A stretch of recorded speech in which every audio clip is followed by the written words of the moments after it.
The Pursuit of Podcast, a purely guest-centric show focusing on people and organizations that advance positive change. Positivity can be anywhere, and in a time of vast discord, the pursuit of is finding those who champion its causes loudest. Join us as we sit and learn about the pursuits of local leaders in their community.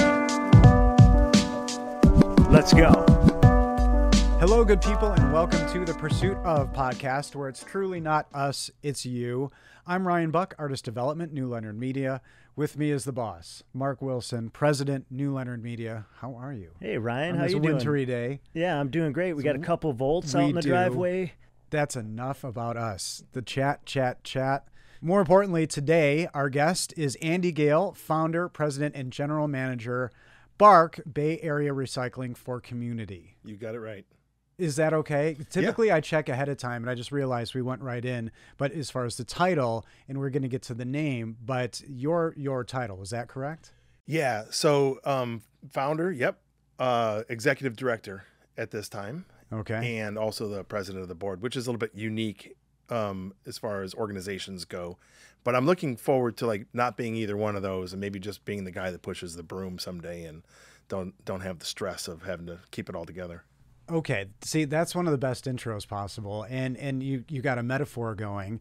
So I started asking a question recently that I just kind of like. So I'm going to try this again. Sure. And it has to do with you. You're at a social engagement. You're at a thing.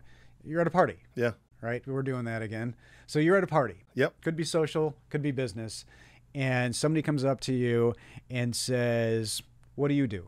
What's the party version? So if someone came up to me and asked me that question, I would say I do recycling, and we have a recycling organization, and our goal is to keep things out of the landfill. And as a nonprofit, we're here to, fill in those gaps where the community might not have the ability to recycle something like a couch or construction materials like windows or things like that. And so we fill in those gaps. And then there's companies that are for profit, that might come in. Like when we first started, we were the only ones taking the 3 through 7 plastics. And then GFL, big company, used to be American Waste. They stepped in and started taking those 3 through 7 plastics. Mm-hmm. And then we just throw our hands up and say, great. I think I told my lawyer when we first started this organization, she said, what are your goals and objectives? And I said, someday I hope that someone will put us out of business because everyone else in the community is getting it done and we're really not needed anymore. So that was kind of a weird way to. So your goal was entropy. Entropy, to the point of non-existence. Yeah, perhaps. But I didn't really believe that would happen, and I still don't. I still think that there's lots of places inside there, and I love the experimental process of it. If someone brings us corks, for instance, and we start throwing corks into a 55-gallon barrel, and then what are you going to do with the corks, Andy? I don't know, And then when the corks are piled up too much, or whatever it is, glass or food waste or whatever, then you're kind of forced to find that market, that downstream market that's going to take that stuff from you. Yeah. And then kind of let it develop itself. Typically, I'll follow up with, after the party response, you've got a semicircle around you. So you've got a few folks engaged. Mm-hmm. And then what do you say? And I think like that is enough to be like, all right. So my next question is, what kind of questions do you get? And are they typically good ones? So they are. There's never a bad question when someone's trying to find out more about recycling, if you ask me, because there's lots of information out there in different ways, and it's always great to cross someone's path that's interested in it. So the main question is, what do we recycle? What do you recycle? Interesting. And I say everything. And this is true. And anybody doing a cursory look into what you do, and we'll get to that later, it's astounding. And yeah, inspiring. I think it drives my board and staff a little bit say. crazy that we're spread thin. You know what I mean? We're an organization that doesn't operate always in the black, and so as we go through, there's always like the question, like, should we be trying to recycle this? And it's like, yeah, we are. Let's figure out how to make it work, create the business model out of it, and then let it go into the next thing. We do say no to some things. Yeah. But there's not a lot that people ask, like, can you recycle this? Like most things have, a recycling market, right? Except for like videotapes. Interesting. Yeah. we haven't really been able to find that. And I get a phone call about once a month. Can you recycle all our old VCR tapes? Or people have a lot of us who still have them aren't giving them up. Yeah, that's good.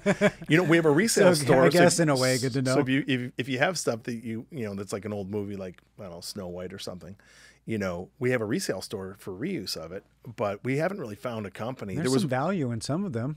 Sure, there's like this silver material that's in them, but the chemical, to get it out of it isn't really worth the value of what you get out of it. Well, speaking of being in the black, yeah, this is fascinating. I love how you articulated that, because from the website, I think a recent blog, quote, "The consistent generation of surplus revenue through recycling has proven to be a real challenge. And this has led to, and we'll get it out of the way right at the top, a new name." Yeah. Because I've been used to saying a different C at the end of BARC. Yeah, you speak charities. So yeah, I speak charities. And that would confuse a lot of people. Sometimes we get phone calls like, "Do you only recycle for charities?" And you'd have to go through the iteration of trying to explain it to them. Okay, so the corniest question I'll probably ask, and the easiest one, what brought about the name change, and what did it actually take to facilitate it? Because was it just switching the lights? We definitely were lucky that we could find another name with a C in it, because BARC is sort of our acronym there. Is that true? It is, yeah. Were you really? Okay. So that was helpful that was there. But I always tell the story when I originally did my first Excel spreadsheet. This is me sitting on my couch in 2007, and I'm plugging in the numbers, of what we can recycle and how much the value and the revenue stream, and then trying to guess at the expense stream of it. And then you carry it, you take that first month and then you multiply it by 1.05 or something, for a little bit of growth. And then you start reducing it for year 2 to maybe 2% growth or something. And then you get down to the bottom of the spreadsheet at the end, the last page. And I thought, holy shit, we have so much money. I'll either be on a yacht somewhere if this works, you know what I mean? Or we need to be able to do something with this money. And some of the things that inspired me to do it as a nonprofit originally were these nonprofits that I was coming across. Like Wings of Wonder was a great one. And that was one of the things when I moved from Chicagoland to Traverse City, and I quit my job and I was done with that industry. It was the construction industry, so they were kind of done in 2007 anyways. I thought, well, when I was a kid, we used to raise falcons and owls, and we sort of were in the community. Yeah. So people would get an owl that would fall out of a tree and they would bring it to my house. And I'm the youngest out of 8 kids. And so we nurtured owls and hawks and sent them back off. I was wondering why you would want to move here to start a nonprofit to help restore injured birds to the wild. Yeah, that's where it all kind of started. And I saw Rebecca from Wings of Wonder, and I saw the measly amount of money that she pays herself, which was a couple $1,000s. And I thought, well, here's someone that's doing this awesome work. Wouldn't it be great if there was, a way to generate revenue and give it back to community and give it back to the charities in whatever form? Writing a check was our goal. Right. And we've written some checks, and we do support a lot of nonprofit organizations. If they're a startup and they're going to do a 5K run, for instance, we'll give them free services and free compostable wares, and it usually comes out to about $25,000 a year that we sort of push out there. Yeah. But it never got to the place where we had the profitability, and I know we're a nonprofit, but we never had that profitability to where we could sit down with the board. And I always thought it would be fun. The biggest thing we have to talk about at the board meeting is who are we going to support in the community? Yeah. And so, yeah, it just never transpired. And we kind of realized after 15 years that our place in community was community. And, that was where we wanted to put our efforts and energy. And we changed it to Bay Area Recycling for Community a few weeks ago. And, that's sort of how it transpired. And not to sound trite, I mean, I'm sure if the last letter didn't serve BAR, I mean, I'm sure you would have done. Well, if it was an F, I was going to negate it. It was going to happen. Okay, true. BARF, it just Foundation doesn't work, but it does sound like it's very intentional, and it should have been that way all along. And community isn't just a word that people throw around, and what you do is and it allows the community to participate. Absolutely. Which is inspiring. Yeah. And you do so much. We talked about all the things. And I love how open you are about that, because the blog and the website that talks about the name change is very transparent. It's very open. Yeah.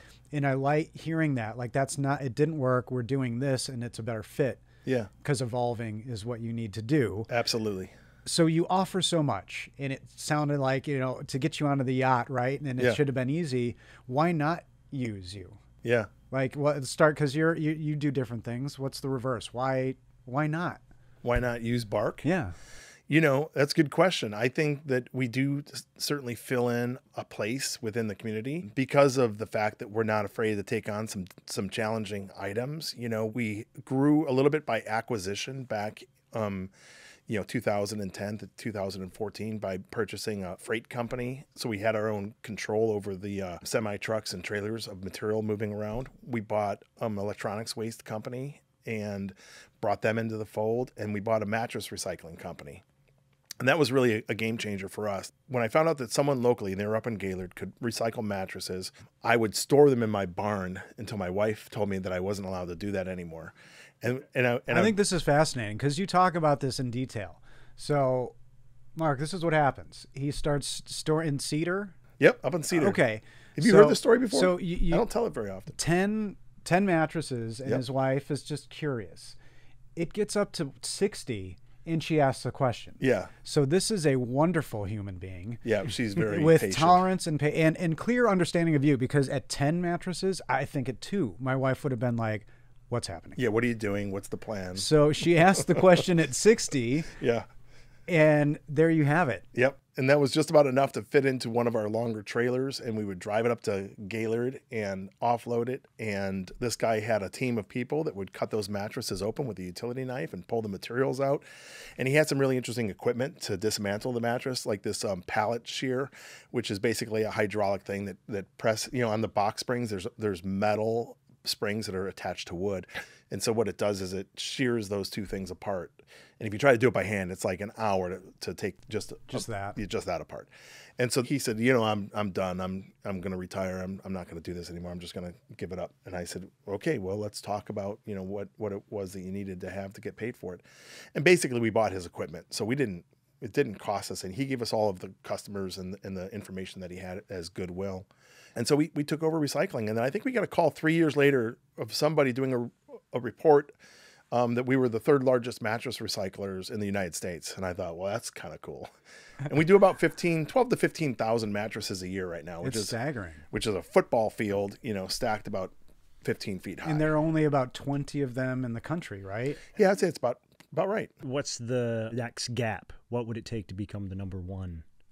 So, that's a great question, because what it would take is some investment in the machinery of taking these things apart. One person can take 4 mattresses apart an hour on average, 15 minutes a mattress. Because there's so much more inside, right? Yeah, there's all kinds of great products inside. There's steel, there's wood for the box springs. And then inside of the mattress is a yellow foam, poly foam, and that has a good market. We bale that stuff up and ship out, once every month or two, a whole semi-load. But it's got to take a ton of it to be worth to send, right? Yeah, 40 tons or 20 tons on a semi-truck. Can you find how many of these other companies are nonprofits that have community in their name? That's a good question. I feel like we could make that push and get you to number one. I think we can too, especially since we just got a $500,000 grant. That's what we'd hope for. Yeah. If we could make that happen for anybody, that'd be amazing, or help make that happen. But yes, we got a $500,000 grant just now from Eagle, which is the old DEQ, to modernize our mattress recycling process. So we just started a couple weeks ago in that process, and that will take us from 15,000 mattresses, potentially up to 60,000 mattresses a year, which is actually only 15% of what we dispose of in Michigan. So you'd need 5 more of these facilities with this equipment to just take care of what Michigan produces in used mattresses that go to landfill. It sounds like, I don't know, for somebody who's less motivated, the worst thing you'd want to deal with, somebody's mattress, somebody's stuff like that, your mentality. What does it take? What does it take to have that kind of some hard workers to want to do that? I mean, but for yourself, it started there. Yeah. So why haul 10 mattresses into your barn? Well, each mattress is 1 cubic yard. So every mattress you put in your barn is a cubic yard that stays out of the landfill. So there's a good reason to do it. There's value in it. The landfills don't want mattresses. When they get like a whole bunch of mattresses at one time, they can't compact it down, and they actually lose equipment sometimes, like big, you know, $100,000, $200,000, $300,000 pieces of equipment that will roll over in a landfill, and destroy the equipment. And so they don't want it. So, you know, it's a kind of the perfect product for us to try to recycle, even though it does have lots of different materials that are on the mattress. Right. I think we counted 15 liquids that can be on a mattress, but we don't have to talk about that today. I found out that there's 2 types of people in the world, though. There's people that like to talk about that, and there's people that don't like to talk about Well, it. I know that all that they have on the outside is Mountain Dew and chocolate. Is that true? Yeah. Yep, that's exactly it. Mountain Dew. Yeah, that's what most of the guys, and that's what we call it. Like this one's got a lot of chocolate on it. Let's get it out of here. No frosting. But I did refrain earlier from asking when it was like a barn full of mattresses. Like, how do we calculate how many skin flakes are in that barn? You know, I'm sure you can do a small Several people's many- worth. Are we algorithm. counting this How in many people? pounds of dead cells? yeah, there's a lot, and you know, it's really a gross thing to do when you think about it. Yeah. And then, you know, the guys that do the cutting, these hard workers that work for BARC, you know, the first week, you know, they're out there with gloves on and, you know, a little bit leery of the whole thing. Mm-hmm. After about a month, they're not really wearing gloves anymore. And then I'm going to tell you, after about a year, they're not really even washing their hands before lunch anymore. They're just setting their sandwich down on the mattress. I was just going to say they're in the nude maybe by that point and just they're didn't care. taking naps on them. It's very... Well, you mentioned a little bit about your history, and you graduated from Colorado State University, degree in construction management. Yes. And prior to founding BARC, you were in commercial sales for a good while. You talked about that. Yeah. But at whatever point, what was the dream, the plan, and the reality? Wow, that's a good question too. So when I was just telling Mark this before we got started, you know, when I was with Trust Joist, and I was with him for 17 years, made a lot of money. It was a good job. And when you make money, you spend money, and you buy crap and you put it in your garage, and it becomes part of you.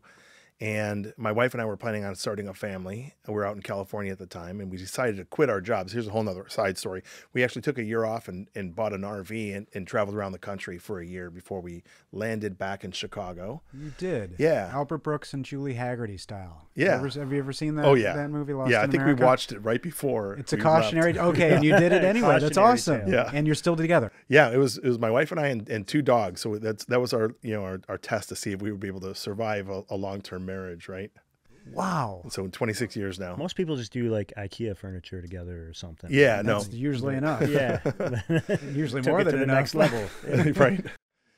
Yeah, so we got back, and so that was the before. And you know, when the construction industry started to taper off, you know, around 2005, you know, we traveled back here to Traverse City, and we went on vacation for a week.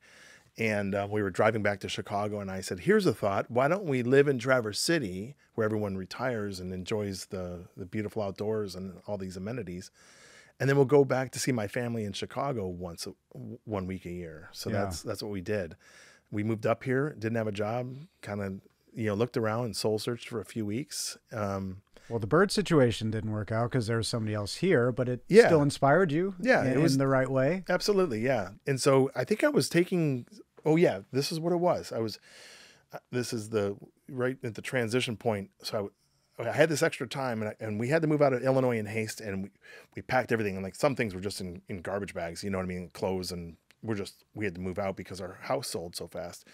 And we got here, so I spent the first couple weeks kind of going through all those bags and sort of minimizing, like, what do we really need?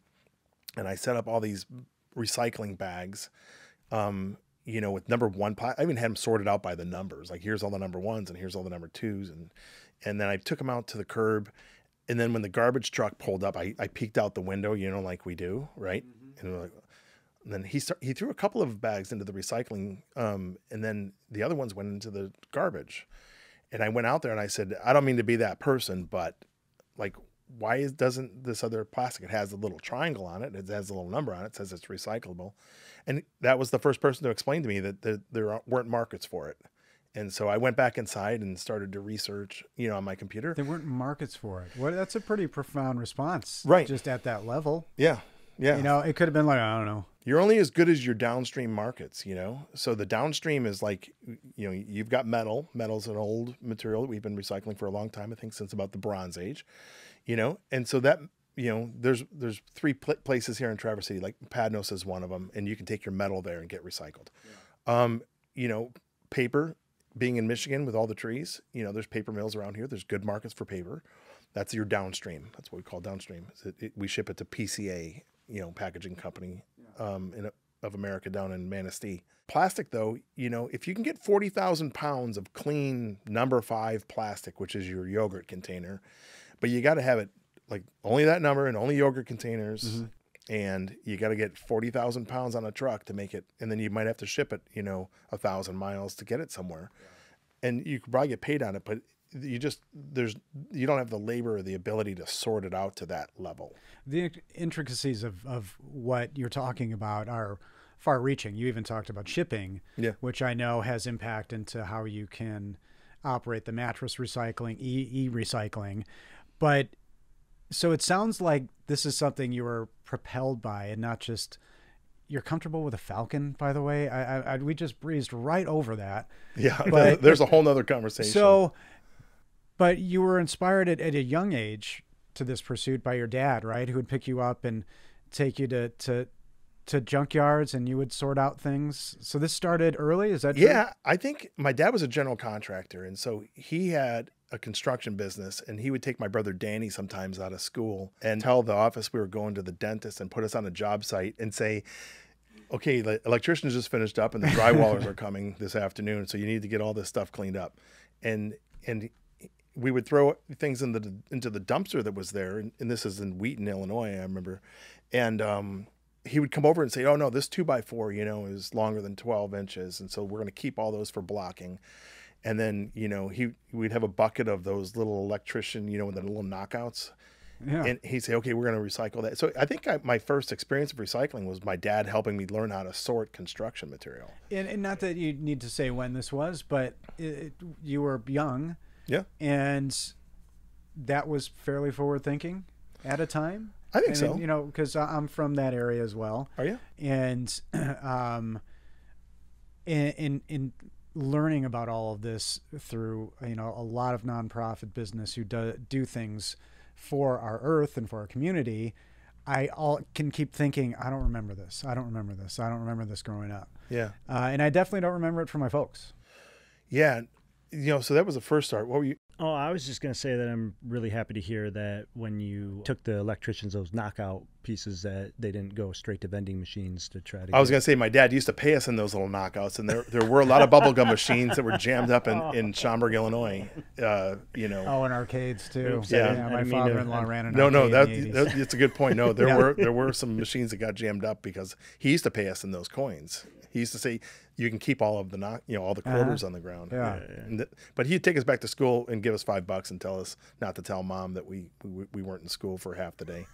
Yeah, it was kind of an interesting way to grow up. And so he definitely had an impact on that part of it. And, my dad grew up in an orphanage just north of near Niles, St. Mary's.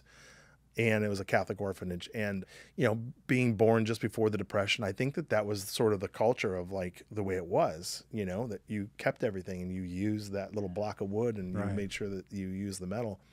And then I think somewhere around the 50s, we kind of changed because it became more convenient. And then plastic became very prevalent, and so this technology was there and the garbage trucks started to show up and the world changed in that way. You used a word, it's going to come up, and probably in frustration, maybe from my end, but convenience will come up quite a bit. Yeah. But I want to shift, if it's okay, to composting. Sure. Because it seems to be a point for you right now of pain, excitement, possibility, tension. You're over it. You had to stop doing composting in May due to equipment, staffing challenges. Yep. So, what you've got wait lists for composting. What's going on with composting right now?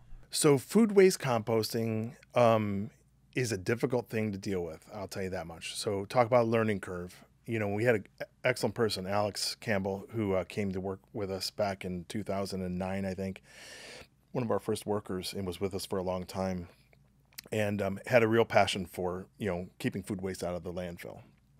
And we grew. I mean, we started off, you know, using a pickup truck and a small trailer, and we got some grant money early on, but we kind of grew it on our own dime as it was.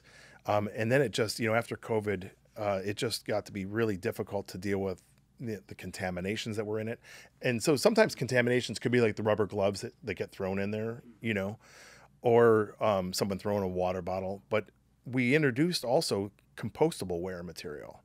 And compostable ware material looks like plastic, you know, and it's a paper cup. And then and then when you take it out to a farm and the wind blows and it goes over that line to the neighbor's yard, then there's complaints, and it's fraught with challenges. It's a really difficult thing. I don't know if we'll ever get into composting again. What I want to get into is being a food waste processor. You know, I believe that most of the challenges can be fixed in that process of collecting it, you know, being the hauler, and then doing a quick sort of that material and getting it, you know, even the compostable ware materials, and even plastic, it can go into a process where it can be turned into a carbon material, Right. and then reintroduced back into the soil. And so there's all kinds of potential. You know, I was really saddened when we had to quit, when Alex took another job, which he went to go work for food rescue, which is awesome. Oh, wow. It's kind of a dream job for him. So, and that's just, and not to stop you there, but you know, we've talked about staffing a couple of times. Yeah. That is an example of staffing impacting Yeah. significantly a service in a way. So definitely the composting. That is not something that's for everyone. It's a difficult job, and you got to pick that stuff up Monday, Wednesday, Friday. And if You haven't talked about any easy jobs, just FYI, maybe from my There's really no standpoint easy thus jobs in far. this. You said the word convenience. Yeah. Earlier. Yeah, That's we'll one of get the there, biggest and thing, it you won't, know. you know, but again, it's maybe of the easiest jobs, it's one of the least. I would say it's the least desired. I think it's not a bad job with the right equipment. You know, you put on a nice hat and go out there, and you got bins. And when we used to do it by hand, very difficult on the back. And then we got a bin tipper, and we got a dump truck, and that really saves some time and energy. And then the next thing that we're fundraising for is an organics truck. It looks like a garbage truck with a side load. And I think it's not that difficult of a job at that point, but then sorting it, that's another challenging thing that we have to do. I like your perspective on that. You sound like my wife, who says there's no bad weather, only bad clothing. Yeah, exactly. Yeah, you just got to dress differently. Practical. And so trying to gauge your energy on the composting thing based on your answers. So, okay, composting is something. What do you need? What would you need to take it to the next level if it's something you do want to do so with? Everything's money, my friend. Yeah. Okay. And there's great composters. You know, Kroll's composting, and he's doing a thing today, a big event, you know, teaching people about food waste composting. Kroll's composting in Leelanau County, Nine Bean Rose does a good job. There's plenty of places of people that have that equipment and the desire to turn it back into, you know, good humus, good compost. I have a landfill question. Yeah. Is there ever any issue of no organics getting to the landfills? Is there a balance that they need to break other things down, or? No, nope.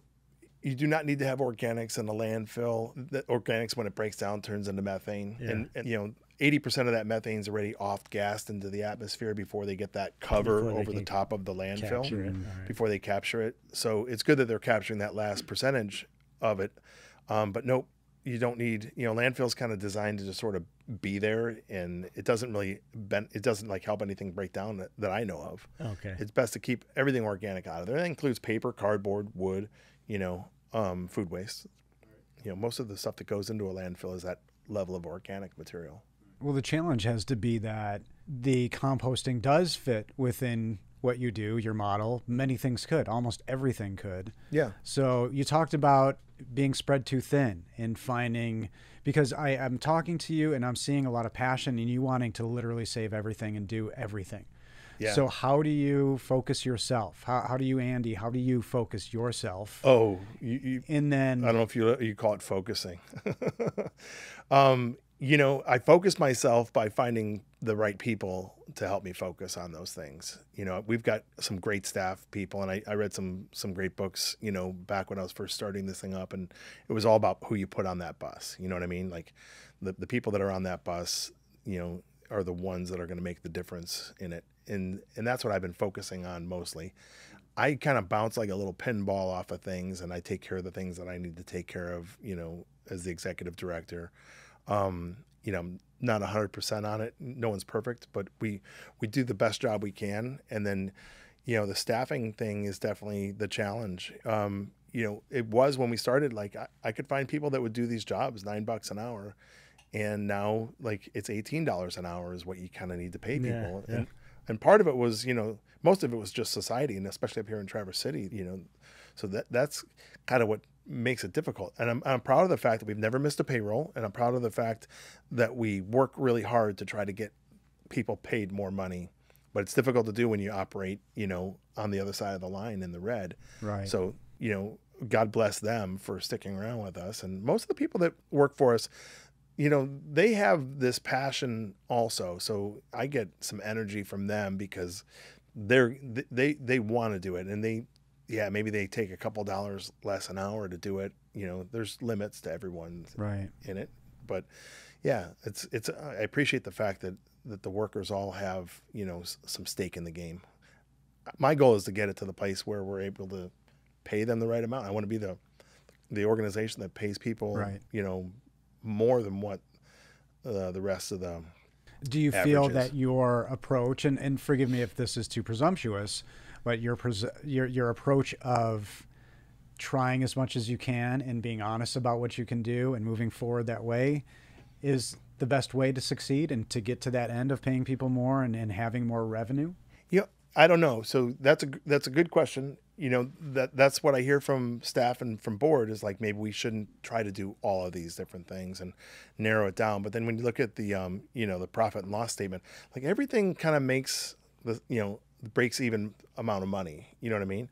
So like, then you have to make a decision, like, what are you going to get rid of, and what has the impact on the community? Like if we stop picking up from the rural, parts of the county, with our archaic, pickup truck and a guy out there throwing bags of recycling into the back of a trailer. Archaic.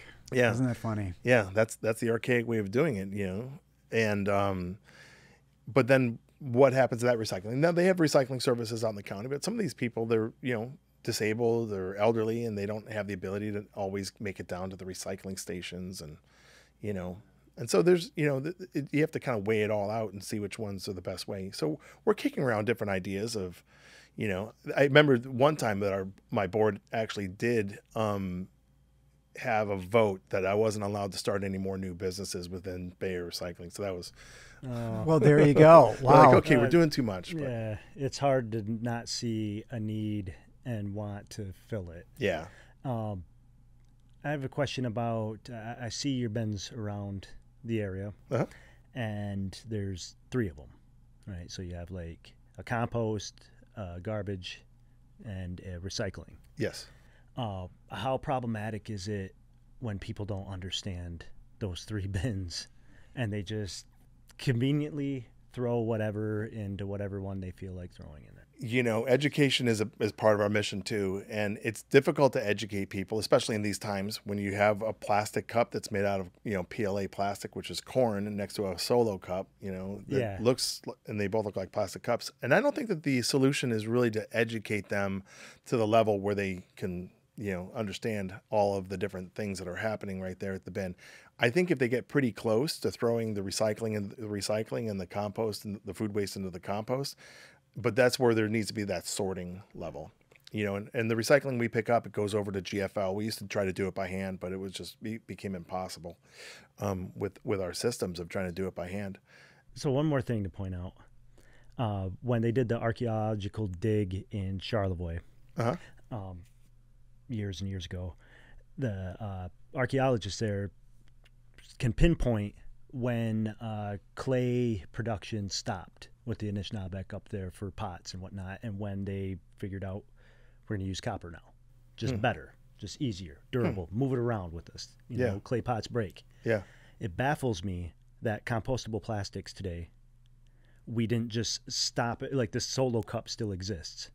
Yeah. Like, why can we as a people not just be like, oh, well, this will break down. This never will. Yeah, I mean, plastic's made out of petroleum, and so there's lobbyists that want to keep that petroleum flowing. That's one of the reasons, I think. You know, switching, you know, huge systems like that takes a lot of, you know, supply and demand issues, and I don't know if there's enough, you know, of the ability to make that PLA plastic at this point, you know, because that's going to start to put pressures on the food industry, because now you're competing with the corn that might be used for grain. So yeah, a lot of variables playing into it, but that's interesting. I didn't know about the Charlevoix, the channel up there when it was like dug and they, So, yeah, you got to wonder back then, was there somebody lobbying for clay at the time? Yeah, there's a clay lobby. Clay. Yeah, like, no, we made these pots like this for hundreds of years. Like We're the gonna horse keep doing lobby that. when the automobile was invented. Yeah.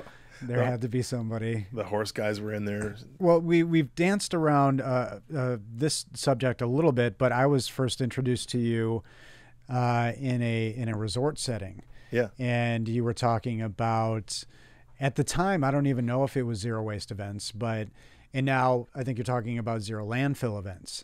So I was very captivated by that. You had these products and you had these different offerings, and it felt very inspiring. We want to do something different. I was definitely on board, and it was really easy to sell. But the reality is it can be expensive. There are things that are challenging. So are you still focusing on zero landfill events? And we are. Is that something that you want to speak to?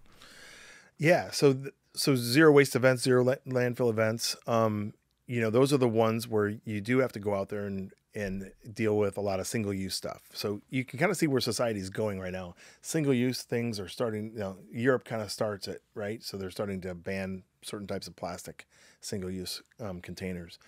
And so the compostable ware is still single-use, but how else are you going to, you know, like we're going to do a beer festival down in Grand Rapids this weekend for the Michigan Brewers Guild. And there's 6,000 people that are going to come there. They don't have a dishwasher to wash, 6,000 beer cups. So, there's going to be a need for it, I believe. And we like doing those things. Again, it goes back to composting. We're able to compost the special event waste that we're doing right now. Okay. So we still do sort through that and get it either recycled or composted. But the more support that we have to be able to get that next level of sorting and, dehydration, like if we want to take this composting thing into like the city of Traverse City, like every household has the ability to compost, like what Carter's Compost is doing by bike power right now. Yeah. If we wanted to expand that and get more composting to happen, you really need to have a way to de-water that material. Food waste is 80% water, 80% of the volume is from that. You reduce the amount of truckloads you have to take out and the weight of those trucks. Right. Yeah. So there's a lot of different things that can happen. This but that's may be what so remedial, but incineration. Yeah. Is that industrial incinerators, personal incinerators? You see it in movies. Star Trek just has the one where you just hit the button and right, makes right. the food and the dish it comes on. Exactly. But is that a solution communities are using for waste and avoiding these landfill? So there are, Detroit has incinerators, and that's just straight burn. They're not trying to get energy off of it. There is a way to get a little bit of energy back off of it, like the one in Kent County. That one is a waste to energy facility. You're not getting a lot of energy off of the food waste. You're not getting a lot of energy off of the other things that are inside there. It's an expensive, dirty process, and so it might have the ability to, get rid of a lot of volume of material, but it might not be the right solution. Right. I still think like the way just sorting it out and finding those right markets for it, and reducing the amount of waste that we produce. That's an important thing. Well, the first event you did as a zero waste event was Film Fest. Is that correct? That is, yeah. And that's a pretty big festival to start with, and we've got a lot of festivals. And where are you in your focus right now in generating these? Are you proactively generating these? Are you to the point where you have people coming to you, and what kind of help do you need in either awareness or anything related? Yeah. So we have our website. Our marketing folks at Lala does a great job of making sure those things are up to date. So the process, if people come to us, we direct them to our website. Mm-hmm. And if we see a big event, I mentioned Michigan Brewers Guild, Scott Graham from there, he's an environmentalist and wants to make sure that his events produces the least amount of waste as possible. Yeah. So I think that that's just sort of the goal and objective of the people that are doing the event. You can go and approach other places that the reason that they're doing the event isn't to figure out how to keep the waste stream down. Yeah. And so there's events that are like that too, that we might not touch. But there are also small events, weddings, even rehearsals. That was a trend I know in hospitality for a little bit. Yep. And hopefully still, where you can even get your clothing secondhand if you want to take it that way. And that sounds like maybe a lifestyle situation at that point for your wedding, but these are things that you can do. Yeah, I think the driving factor there is when, a bride and groom, they're going to get married, and it's a very important day in their lives. They want to have the least amount of impact, if they're thinking environmentally about whether about global climate change or their waste stream. They come to us and we help them figure out. I think we did 100 weddings last summer. And then it starts in the spring, ends in the fall, but for the most part, yeah. So now is this a day that you could have dreamed of, where a bride and groom, high on the priority list, dress, invites, how to make it as sustainable as possible? That's their goal and objective, yeah. And that's clearly happening. 100 weddings is not a small feat. That's a good amount. Yeah, I would say it might be 20% of the weddings that happened around here, maybe less. And I've personally attended a function. It was at the village at the Commons, at the lawn area at the Commons, that you'd done. It looked great. And I remember at the time it was only to have generated one bag of actual, I guess what you'd call MSW, right? Yeah. Municipal solid waste. Yep. One bag. Yeah. That would go to the landfill? Yeah. And is that essentially, can you quantify it that way still? Yeah. I mean, you can get it down to that, in a controlled setting. If it's an event where people can bring their outside food into it, that's more difficult. You might hit only 75%, right, recycled composting. But if you get the control over the event, there's a fence around, it's a food fest or something like that, and you're using compostable wares and everyone's on board. Yeah, we would do the wine fest up there in Leland every year. I think we still do. And that right there, we would have our one bag, we'd take a picture of it. Matter of fact, I got a picture of me standing next to Carter Osterhaus and Amy Smart. Them in their tuxedo and bridal gown, and me standing in between them with one bag of garbage, which was actually one of the very first special events that we did after Film Fest. I should say it was the first wedding we ever did. Really? And speaking of bragging of and things that you're proud of, could you still do a 2,500 person event by yourself? That was once claimed by you. By myself? Yes. I believe it was in print somewhere. We're going to do 6,000. It'll just be Jordan and I. Well, but okay, that was, it kind of meant to be a sillier question, but you just stepped back with some truth there. So a 6,000 person event, 2 people? Yep. But clean up on the day after, we're going to have our guys come down with a truck and a trailer. So there's more people involved. And then the sorting of it, there might be people involved in, other businesses. That's still very impressive. Yeah. I'll be impressed enough for both of you. When you think about the different kinds of waste, and you touched on this earlier, acquiring elements that allowed you to, expand on the mattresses, electronic waste. And there's the Jim Gaffigan bit about stockpiling computers. Yeah. And mostly because of photos. There's my wedding computer. There's, kids. Yeah. Now that you say it that way, I do have computers at home that I only have them there because there's pictures on them. We're there. We're doing it. And we're terrible offenders. Us personally, and I apologize. But I know that that's what's going on with most people. They're worried about security. What is happening for you in electronic waste? And this is something, and many of these areas are things that we as people can take steps to do ourselves too. Absolutely. Electronic waste is one of the fastest growing waste streams still, although everything's getting smaller. You know what I mean? Like the phones are getting smaller and the computers are getting smaller. Yes, so it takes less to store. Yeah. Yeah. And the volume of electronic waste is, but even the overall volume, TVs are smaller, the overall volume, it's still a very fast growing waste stream and very dangerous, cadmium and lead and mercury and all of the nasty things that are, lithium. And so good markets for a lot of those materials.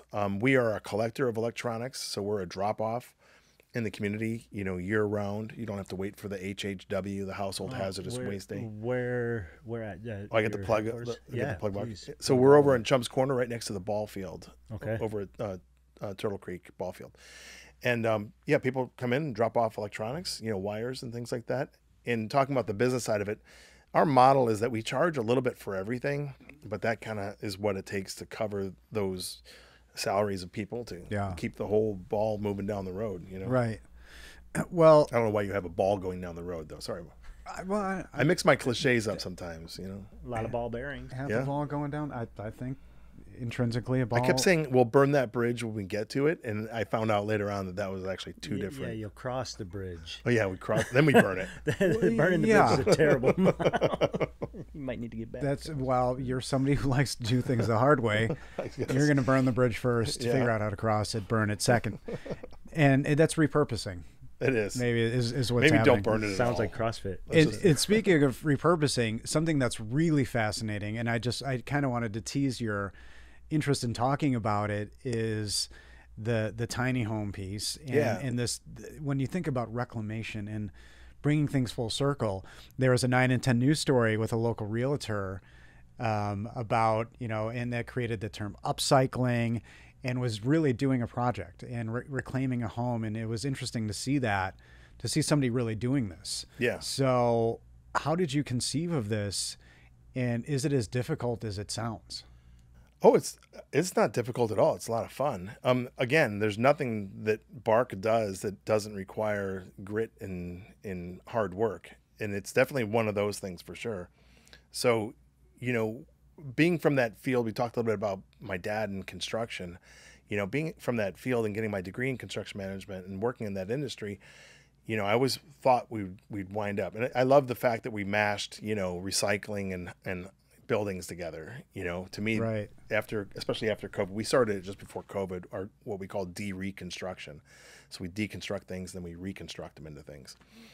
And so that brought a little bit of energy back to me, where I was needing to get some movement again after COVID.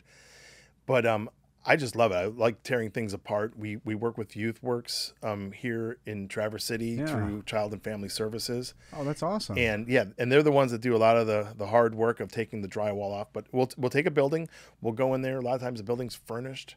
We just bid on one here on 10th Street. We hope we get, and we take everything out of it, and it goes down to our resale store that's in Caliva. So the light fixtures, the microwave oven that still works, all the refrigerator, all that stuff we put back into resale. And then YouthWorks comes in there and deconstructs all the drywall off of the walls and pulls all of the electrical wires out of it and recycles it. And then all the plumbing and HVAC and the siding off of it, which goes off to, resale. And then we were left with a rough framed house. So you're reverse engineering this whole thing. And that's an interesting thing in itself, because some of these houses are 100 years old. Some of them are 20 years old, these buildings. And so you get to see like kind of how the construction practice goes and how they built things, and how many layers some of these things are. Are you finding often that they don't build them like they used to in a good way? I think our codes have gotten stronger and the builders have gotten smarter about how to build things, and the materials have definitely gotten better. Right. So I think our construction these days is probably better than it was. Interesting. Yeah. Fascinating side result of that kind of journey. Yeah, I'd say that we're doing a pretty good job. We're building things, all regions in the U.S. are considered seismic now. And so an old house, 100-year-old house might have balloon framed walls and stuff you don't see anymore. Like, a 26-foot 2x4, like, you couldn't. They don't make those anymore. Right, right. You know, or a 1x18 for siding. You know, just incredible. I think people are going to want to know Yeah. what's the policy of, you know, finding the menu from the Titanic. Yeah. You know, $100,000 and rare bills in a wall. We're always looking for the bag of gold and That'd be a the good crawl thing. space. That'd be a good infusion for BARC. Yeah. That'd be a win. Yeah. How did you get there? Well, gold in a house. How did you get the Lamborghini? So no time capsules yet, though. No time capsules. You know, There's one in my house. there are some actually. Is there? Yeah, when we redid the I'm not surprised. when we redid the basement, my son wrote a letter that said, "Hey, I'm Ontario Wilson, born February 7th, 2007, in this house. Cool. Here's a newspaper from today and a few other things." You know, we my do gosh. find our homes that were built between the early 1900s, you know, before World War II. Old newspapers or Old newspapers. Yep. One house had Chicago Fire, you know, Oh, paper. wow. But you see a lot of liquor bottles up, and this was, I guess, the way it used to be when the bricklayers, they would leave a liquor bottle up on the plate, you know, before they put the drywall or the lath and plaster in. Right. So a lot of houses have a couple of liquor bottles, then That's why. yep, it's sort of like a little time capsule, like we were here type of thing. And then hammers, Wow. and we drank on the job. there's always That's where I was going. yeah. So that's why construction practice has gotten a little bit better. Right. You know, now you can't drink on the job. But yeah, hammers and tools that were left behind, and so there's some interesting stuff out there. But never seen the time capsule mark. Yeah. That's pretty cool. A very compelling part of this whole story as it relates to you is 9 Bean Rose. They have this public call for housing relating to staffing, and this is huge issues here. Yeah. And this kind of concept looks like it could handle at least helping 2 serious challenges we have, which is housing and housing and housing and housing. Yeah. And then affordable housing. Yeah, affordable housing, you know, temporary housing, and seasonal housing, and those types of things. And so one of the things we were talking about, Sarna from Seeds, and she was awesome. She introduced me to an architect. An EcoFi is the name of the company, and Jess Glowacki is the architect. Yeah, Do you know absolutely. Jess? I went to school with him. Yeah, Oh, he's a did you? Great dude. Amazing designer, very, you know, green-minded, looking for those solutions. And so when he and I met, you know, we were just getting started into the DRE program and taking buildings apart. And I like to, you know, do what I call reverse panelization, where you chop a building up into, you know, things that we can fit on our trailer. So 8-foot wide, 24-foot long roof trusses. And not only do you get to save the lumber, you know, but you save all that energy it took and all the nails that it took to put those things together. And then we pull them apart. We just did a house with a very nice lady here in town named Candace Ramey. And we moved a house that used to belong to Thunder Dan Marley, or his parents. I think he bought it for his parents when he went to the Phoenix Suns. And it was this house over on Hammond Road, and we transported it all the way up to Leelanau County, and Candace had some property, wanted a house on it, and we were able to get that house up there, and in 22 pieces, I think it was. Put it all back together, stitched it back together, had a great engineer, you know, local guy named Jason Toner, which was, I'm sure, the weirdest thing he engineered this year. But it's like, yeah, we're going to rebuild the house, and helped us, you know, figure out the bracing and the things like that needed to make it so it met code. Well, not to be too sentimental, but you know, we're dancing around that is this upcycling concept is a way maybe for people to hold on to something of a loved one, you know, grandparents' house. Maybe you can't relocate it, like you said, maybe you can't but you can do something with it. It's just a different way than selling it to somebody and having it leveled and become a 7-Eleven. Yeah, exactly. And not go to the landfill. And that's important. I think I was down at the MFBI, the Michigan Forest Products conference that they had down in Lansing. Mm-hmm. And right now, the state of Michigan, we consume about 1 billion board feet of lumber for new construction, and we landfill about 1 billion board feet of material from demolition. So there's 1 billion board feet that we're using, 1 billion board feet that we're disposing of. And so the goal is to get that out of there. And again, meshing it together with my background of construction is awesome. But I really just like chunking out houses. You know, we did one for DC and Jody Hayden up there, who have the Grocer's Daughter Chocolate.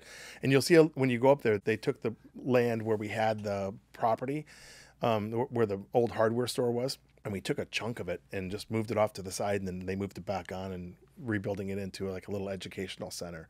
So those are the cool things. And trying to like connect that mission of de-reconstruction, but connect it to something like the affordable housing. Yeah. And that, you know, we just met with Larry Mobby and talked to him about his land trust that he has, you know, and he's developing a way to have land that's there specifically in Linall County for affordable housing. So we haven't found our spot yet, so we're still searching for that. Do you feel like we are not yet near enough of a critical mass for this to be a big enough issue for it to give you enough resources to make a bigger impact? Oh, I think we hit critical mass when it comes to affordable housing years ago. But you know what I mean? Yeah, no. It's like it's we're talking about it. Yep. We're talking about it. Yep. Tiny homes are popping up here and there, not getting a lot of traction, and then it's more about homes used for Airbnbs in this conversation. Yep. But something like what you're doing seems like it should be able to make big enough noise where somebody should be like, all right, this makes a lot of sense. We just What's need happening? one billionaire to get behind us, give us a Just safety one. net. Yep, Just one. only one. Just one. Oh, we'll take multiple billionaires. Okay, you wouldn't Yeah. toss that one out the door No, if multiple no, came- billionaires. They're few and far between. You know, you got to try to recycle as many billionaires as you can these days. You know, just thinking and reflecting on the conversation, it's a huge enterprise what you're undertaking and what you are undertaking. What is something about your day that would surprise people to hear? Something about my day that would surprise people. So during COVID, so going off subject here a little bit, but Sure, Bayer please. Recycling for Charities, 15 years old, you know, about 10 years into it, we got an embezzlement thing that happened with us with one of our employees, and it almost sank us. And then we moved down to Calava, and we had a building down there that caught fire in 2018. So it felt like multiple disasters, and we're very resilient as an organization. That's one thing I have to say about the workers. Yeah. We're pretty resilient. We bounce back. We're like that. What's the abominable snowman guy that is in the cartoon where he bounces back? Yeah. So when COVID hit, it was like, this is nice. Like, here's a disaster that everyone's going to enjoy. You know what I mean? And it wasn't just a Bayer Recycling for Charities, you know, thing happening. So I kind of enjoyed it because, you know, we were able to disconnect a little bit from the day to day and reconnect with some nature is what I did. So I think what would surprise people is that I kind of found my philosophy of Taoism inside there in that moment. I've always had that philosophy, I think, but I was able to embrace it. And I go up and I do a bow staff exercise with a wooden stick in the woods and spin it around, and it gave me energy. And I'm not an exercise kind of guy where I go to the gym and lift the weights or run. You know what I mean? Well, like you're repurposing houses and Yeah, there's definitely some exercise involved in that. Yeah. And some pulled muscles and probably a rotator cuff or two. Well, when you think about your pursuit of this, your journey along this way, you've had a lot of inspiration. Was there any advice along the way that at the time sounded insane, but since has come true or been relevant to you? Yeah, absolutely. Along the way, in a lot of different ways, positive and negative, things. I think the guy that told me early on, like, this will never work, he was a lot closer to that than I was. Saying, oh no, like I'm Irish German, you know what I mean? So it's like, we're either going to drink together and then fight, or we're going to fight first and then drink together. So, but I'm stubborn and really hard headed. And so if someone tells me like this will never work, I'm like, oh, that's all I needed to hear. But I think the words were like, there's no money in recycling. Like, you're going to really struggle with this. And that was advice that was given early on that I disregarded. And I'm glad I did. We wouldn't be here today talking about it if I would have just sidestepped that, and gone in and did something else. But it is a struggle. Running an organization is a struggle. But there's lots of great advice. I can't remember if we talked about it right before, but there was this nice old man that supported our organization in some tough times named Arno von Walthausen. Mm-hmm. Yeah. And he gave me some sage advice that was, Andy, and I can't do his accent Where is he from? Give it the justice. I'm going to say that sounds like a German guy. Right. Okay. Von Walthausen. Yeah. He lived don't want here to in gamble Traverse on City, that accent. and his son and I are friends, and he would always support, and he's just an amazing person by himself.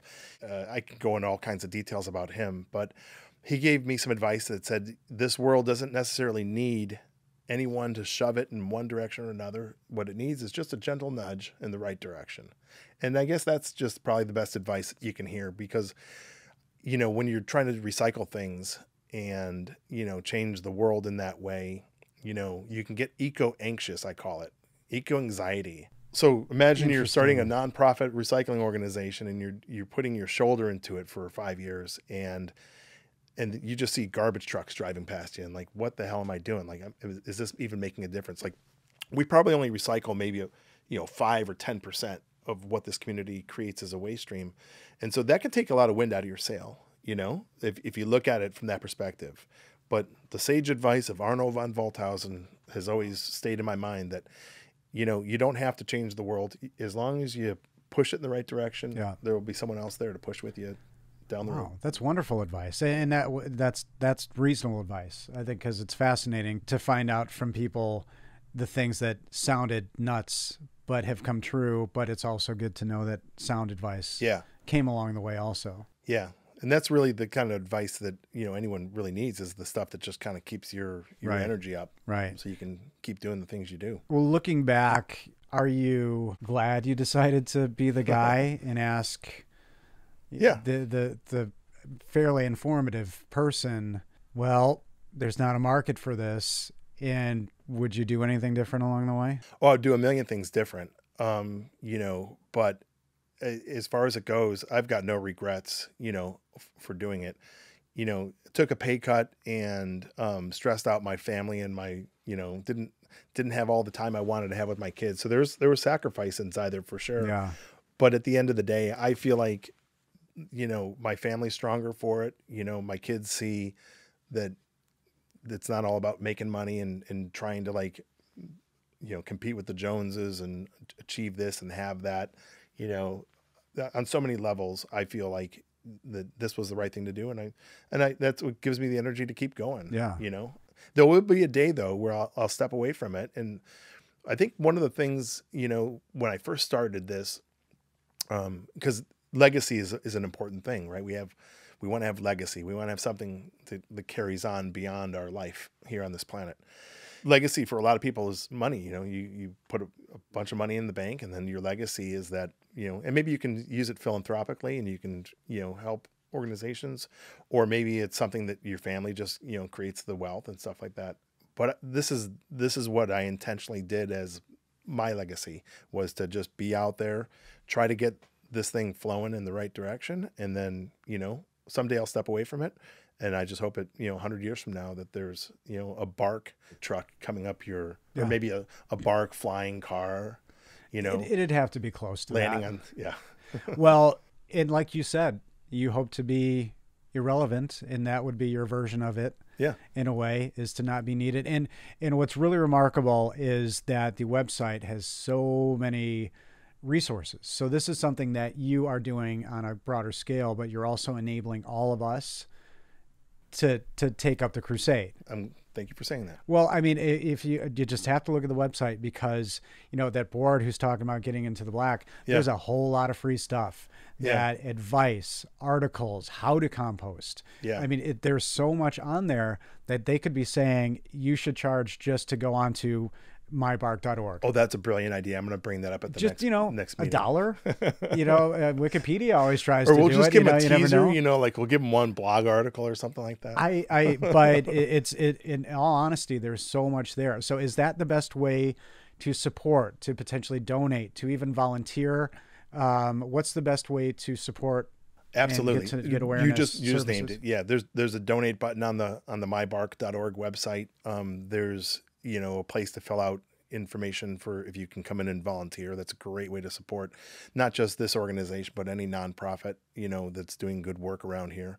So volunteerism, and because we kind of built this thing up like a business in such a way where we have revenue streams that come from people dropping off, recycling or buying compostable wares or using our services. So that's a way to support too, and people find those things. And if it benefits them to have us at their event, for instance, picking up the garbage, that's great. But however you can do it. Yeah. It's been a ride. That's incredible. Yeah. Well, thank you so much for being with us and for talking with us today. Is there anything that we may have missed as far as information sharing, anything that you'd want people to know, and anything upcoming? Not really, but we are going to have an expo down in Caliva. I think it's in May. You can check out our website. I would say if someone wants to, we're not super intrusive with our newsletter. It's a once a month newsletter, but go to the website and sign up for the newsletter. And then every month you'll just see like what's happening next and where we are looking for volunteers. A lot of times where we're looking for volunteers is to pour a beer at a beer festival, like the Empire Asparagus Festival.